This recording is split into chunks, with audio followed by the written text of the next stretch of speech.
day one. It's actually day 3, I suppose. I agreed a couple of days ago I'd have a go at doing a review.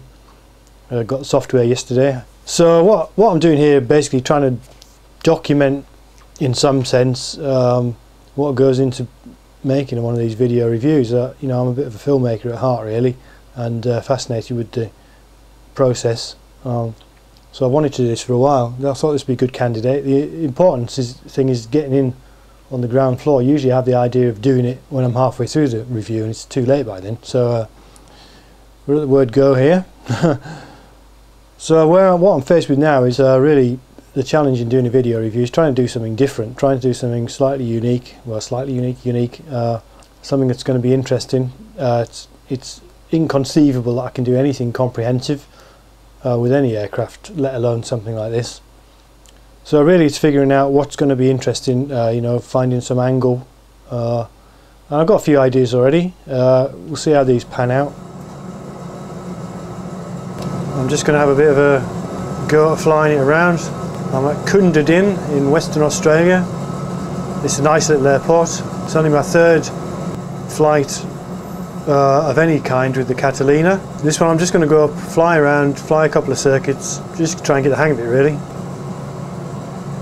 Oh, it's a nice little plane. Better slow down a bit here. Let me just line up here before I start talking.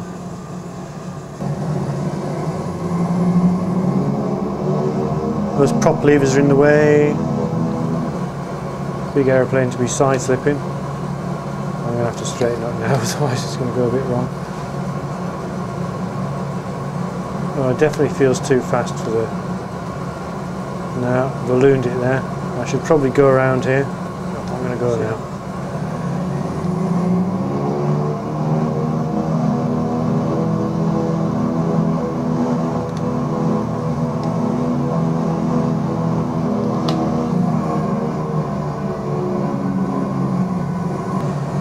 Something going wrong here. Cylinder head temperature is very high. Oil temperature is very high. I don't actually know why.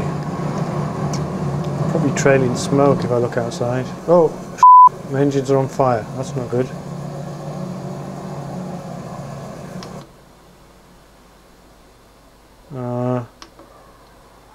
Not quite sure what the checklist says.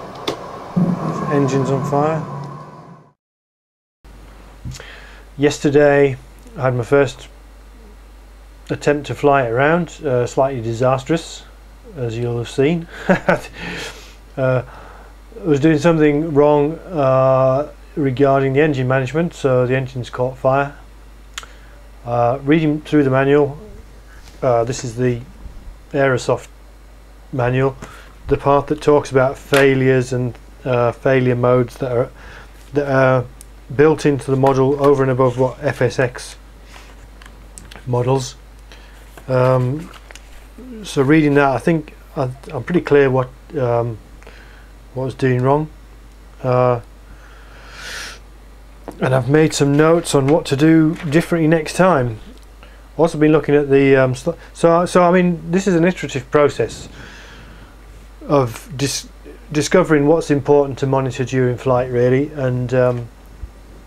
and having monitored these things, knowing what variables to tweak to adjust them in flight. So what I've done after that is I'm going to have another go at flying the Cat in a little while, and just do basically what I did yesterday, do a couple of circuits somewhere interesting. I'm going slightly up in sophistication. I've been looking at the actual Catalina manuals on the computer. I've been printing out some of the manual pages, so I've got the this is some of the normal operating, I don't know how well you can see this, but procedures. I've printed about 15 pages here. So this has got the first page there, very basic stuff. Actually that's probably out of focus because I've turned off the autofocus.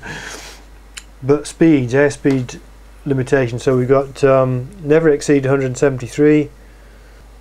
What else? Stalling speed clean, no power 63.5 knots. Stalling speed gear down 55. That's pretty slow actually for a big lumbering aircraft like this.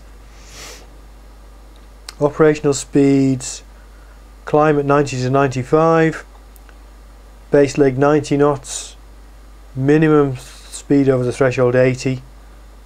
Oh, interestingly enough, on water that's different, significantly different. 73 knots when you're landing on water. Single engine operations 87 knots. Maximum crosswind 15 knots. So those are important. I've been flying my approaches too slow. That's first thing to note, which is probably why it was on. It felt, well, actually I was thinking it was on the verge of stalling on that last approach, but it wasn't, nowhere near. But obviously becomes a lot sloppier to control. Interesting to note, this aircraft certified for VFR only. I suppose that's obvious when you look at the fact there's no instruments fitted. It hadn't occurred to me. I mean, given it's a commercial aircraft, I just kind of in my head, you know, imagined it being flown IFR, but there you go. So that's what I've been doing today. Hopefully I'm going to be able to fly it around without setting the engines on fire.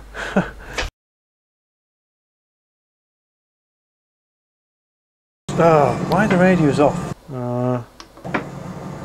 That's it. 2-5 right.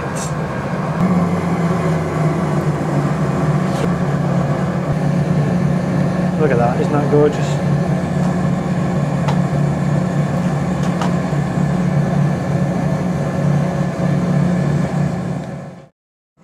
Back a little bit on the power. So we're going to hit the key, we're going to hit before the keys actually, unless I flare. But I'm at 90 knots, so I've got a good... Okay. So we're at 1700. Oh, flare. That's it, that's not too bad. That's not too bad. Going to touch now.